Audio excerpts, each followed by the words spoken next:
friends. Today we are going to perform series parallel combination of resistance using the breadboard. तो आज हम लोग practical करने जा रहे हैं series parallel combination of resistance और ब्रेडबोर्ड के माध्यम से हम लोग करने जा रहे हैं। इस प्रैक्टिकल में ब्रेडबोर्ड का रिक्वायर्ड पड़ेगा और रेजिस्टेंस का रिक्वायर्ड पड़ेगा, मल्टीमीटर का रिक्वायर्ड पड़ेगा। तो सबसे पहले हम लोग जा रहे हैं, थोड़ा सा जान लेते हैं ब्रेडबोर्ड के बारे में क्या होता है। देखिए यहाँ पर जो 1 2 3 4 5 है, यहाँ तक क्या होता है, ये हॉरिजेंटल में शॉर्ट होते हैं। यहाँ पर इसमें क्या होता है कि कॉलम साइड में शॉर्ट होते हैं। इसका मतलब ये हुआ कि अगर रेजिस्टेंस अगर यहाँ पर कनेक्ट कर रहे हैं, अगर यहाँ पर कनेक्ट कर दिए तो एक दूसरे को कनेक्ट हो गए हैं। इसी रेजिस्टेंस को अगर हम लोग यहाँ कनेक्ट कर दिए और इसके कॉलम साइड में जस्ट उसके नीचे कनेक्ट कर दिए, तो मतलब ये रेजिस्टेंस और ये रेजिस्टेंस दोनों से क्या हुआ, एक दूसरे का कनेक्ट किया गया है। तो आज हम लोग सीरीज और कॉम्बिनेशन ऑफ रेजिस्टेंस करने जा रहे हैं। तो सपोज यहाँ पर 3 रेजिस्टेंस है, 1 हुआ, 2 हुआ, 3 हुआ, 3 रेजिस्टेंस है। तो R1 R2 R3 जो कि सीरीज में हम लोग कनेक्शन करने जा रहे हैं। तो हम लोग मालूम है कि जो सीरीज कनेक्शन में रेजिस्टेंस होता है R1 + R2 + R3 होता है। उसी तरह हम लोग पैरेलल कॉम्बिनेशन जब करते हैं तो R1 R2 R3 क्या है, एक दूसरे के पैरेलल में है। तो क्या होता है, उसका होता है 1/R1 = क्या होता है, एक्चुअल में हम ए और बी के बीच में हम लोग R इक्विवेलेंट निकालेंगे तो 1/R1 + 1/R2 + 1/R3 होता है। ठीक है, इसी तरह हम लोग सीरीज और पैरेलल कॉम्बिनेशन ऑफ रेजिस्टेंस निकालेंगे, जो कि R1 क्या है, सीरीज में विद द रिस्पेक्ट, ये दोनों R2 के सीरीज में है। तो यहाँ R1 + R2 R3 क्या है, यहाँ पैरेलल में है। तो R1 R2 जब दो रेजिस्टेंस क्या होते हैं, पैरेलल में होते हैं, तो R2 × R3 / R1 + R2 होता है। ठीक है, तो सबसे पहले हम लोग ये जो रेजिस्टेंस हम लोग यूज कर रहे हैं, इसका रेजिस्टेंस का वैल्यू निकाल लेते हैं। ठीक है, एक्चुअल में हम लोग रेजिस्टेंस जब मेजर कीजिएगा तो इसका वैल्यू लगभग आएगा 17.9 आएगा, और R2 का वैल्यू मान लेते हैं 17.5 आएगा, और R3 का वैल्यू 70.8 आएगा। जब मेजर इसको कीजिएगा तो हम लोग R2 और R3 और दोनों को हम लोग सीरीज में कनेक्ट करते हैं। कैसे, देखो ये क्या मान लेते हैं, यहाँ पर R1 रेजिस्टेंस है, ये R1 रेजिस्टेंस हो गया। उसको हम सीरीज में करना है तो इसके जस्ट क्या हुआ, इसके जस्ट नीचे क्या है, एक शॉर्ट होते हैं, तो इसको कनेक्ट कर दिए। तो R1 R2 क्या हुआ, कनेक्शन हो गया है। इसी तरह हम लोग R3 को कनेक्ट करेंगे तो इसके जस्ट ऐसे कॉलम में कनेक्ट कर दिए।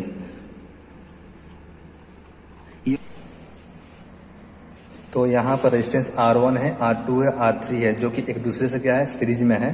तो यहाँ पर हम ब्रेडबोर्ड पर अगर हम लोग रेजिस्टेंस को कनेक्ट करना है सीरीज में, तो R1 R2 R3 है। जो R1 का रेजिस्टेंस क्या है, मेजर करते हैं। तो R1 का रेजिस्टेंस लगभग आ रहे हैं, मल्टीमीटर पे मेजर करेंगे तो क्या आएगा, इसका R1 का रेजिस्टेंस आएगा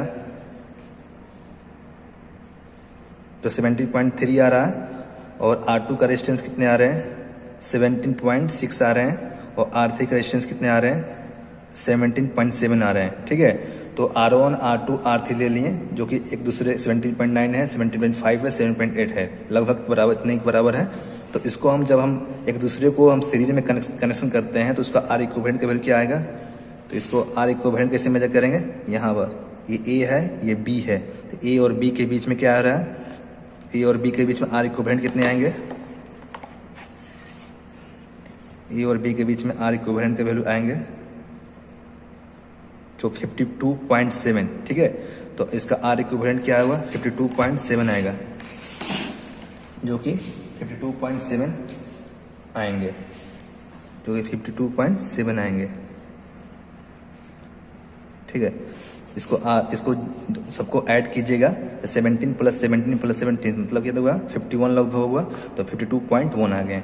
और इसी को हम वो R1 को R2 को R3 को हमको पैरेलल में कनेक्शन करना है। कैसे करते हैं, तो सबसे मान लेते हैं ये R1 रेजिस्टेंस है, ये R2 रेजिस्टेंस है, ये R3 रेजिस्टेंस है, एक दूसरे को पैरेलल करना है। तो इसका ये R1 है, तो R2 को इसके कॉलम में क्या होते हैं, शॉर्ट होते हैं। ये देखिए, ये R1 R2 क्या हो गए, पैरेलल में हो गए। R3 को पैरेलल करना है तो इसको पैरेलल में लगा देते हैं, एक कॉलम साइड में क्या शॉर्ट होते हैं एक दूसरे को, और मल्टीमीटर के माध्यम से हम लोग मेजर कर लेते हैं R इक्विवेलेंट। ये मल्टीमीटर हुआ। ठीक है, इसको हम मेजर करते हैं। यहाँ पर कितने आ रहे हैं, 55.8 आ रहे हैं, ठीक है ना। तो यहाँ पर हम जब किए, जब ये क्या है, वन जो R1 R2 R3 क्या है, एक दूसरे का पैरेलल में है, तो 1/R AB के क्रॉस निकाल रहे हैं, तो 1/R1 plus 1/R2 plus 1/R3, 1/R1 के 70.9 70.5 एंड 17.8 होगा। तो आर ए बी का वैल्यू क्या आ रहा है, 5.9 आ रहा है, जो कि जो मेजर वैल्यू के बराबर आ रहे हैं, लगभग बराबर आ रहे हैं। यहाँ पर जो पैरेलल कॉम्बिनेशन वेरीफाइड हो गए, क्योंकि यहाँ पर जो थ्योरेटिकल वैल्यू है और मेजर वैल्यू के इक्वल आ रहे हैं। इसी तरह हम लोग सीरीज पैरेलल कॉम्बिनेशन करते हैं किसके, रेजिस्टेंस को। यहाँ पर R1 है और R2 R3 क्या एक दूसरे के पैरेलल में है, तो यहाँ पर R1 को सीरीज में कनेक्ट करेंगे, तो R1 को सीरीज में कनेक्ट कर दिए, R1 हुआ, ये R2 हुआ, ये R3 हो गया। ये दोनों क्या पैरेलल में है, ये R1 क्या है, इससे क्या सीरीज में है, ठीक है। तो यहाँ इसका अगर हम थ्योरी के माध्यम से निकालते हैं, तो R1 plus R2 into R3 plus R1 plus R2 हुआ। अगर वैल्यू पुट करते हैं, मान लेते हैं R1 का वैल्यू 70.9 किलो ओम है, 70.5 किलो ओम इंटू 70, जब इसको सॉल्व करेंगे इसका वैल्यू आ रहा है 26.72 किलो ओम आएंगे। तो सर्च करते हैं, इसको मेजर करते हैं कि मल्टीमीटर के थ्रू कितना इसका आर इक्विवेलेंट आ रहे हैं, 26.2, जो कि क्या है 26.7, जो इक्वल लगभग बराबर है। तो यहाँ पर थ्योरेटिकल वैल्यू और मेजर वैल्यू क्या है, दोनों इक्वल हैं, तो यहाँ पर वेरीफाइड हो गए हैं। इस तरह हम लोग सीरीज पैरेलल और सीरीज पैरेलल कॉम्बिनेशन करते हैं using the breadboard. Thank you so much.